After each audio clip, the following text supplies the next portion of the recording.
time around?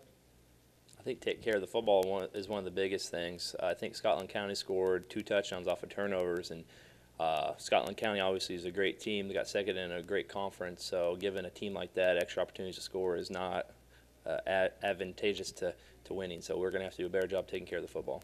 Defensively, what will your team have to do? Defensively, I mean, it was a great hitting game. I think defensively we did a pretty good job. What we have to do is make sure we take care of our responsibilities. They have great backs. Aaron Buford's a great player, but they also have Austin Day, Will Fromm, the Slaughter kid. So they have a lot of great players that out in space can make you miss. We have to do a better job tackling, and for us that means getting a lot more guys to the football. A lot of times when they were breaking tackles, they were just beating one tackle and going off to the races for long gains. What we've kind of hung our hat on for the past 6 years or 7 years is getting a lot of hats to the football and tackling as a team, and that's what we have to get back to this week. Offensively, you have a lot of weapons. Your key on offense will be to get the mismatches to utilize them to their fullest.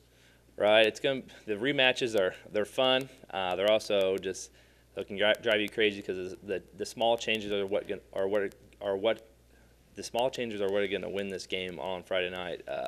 There's just going to be some small game plan change that'll make the biggest difference. So we're looking at a lot of the small details this week, and hopefully we can find something that can be beneficial to us. Can you overthink it or overcoach it?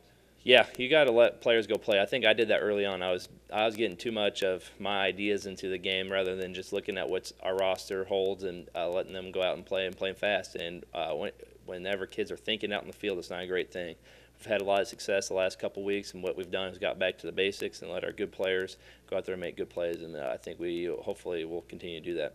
This is why you play. This is why you work in the weight room in the summer. This is why you work hard in the fall. Big game number 2, this is why you do it. Yeah, we talk about being prepared for week 10 all year long. I mean, we may lose, we may win, but we talk about learning being a part of the process and getting ourselves prepared for week 10, and now it's here.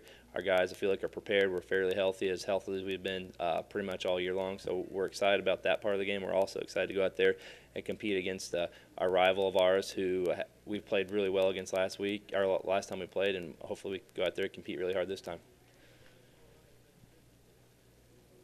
Your offense has scored a lot of points the last couple of weeks. You've really been in sync, haven't you? Yeah, the Scotland County game, they exposed some of our weaknesses, and you talk about the process. That was a great learning process for me. It wasn't the kids made any adjustments. They played great all year. The effort's never been questioned. It was just getting those kids in a position to make a play. And against Highland, I think we simplified a lot of things. Let Hunter Clucky go have a game. I think he had 266 yards that game.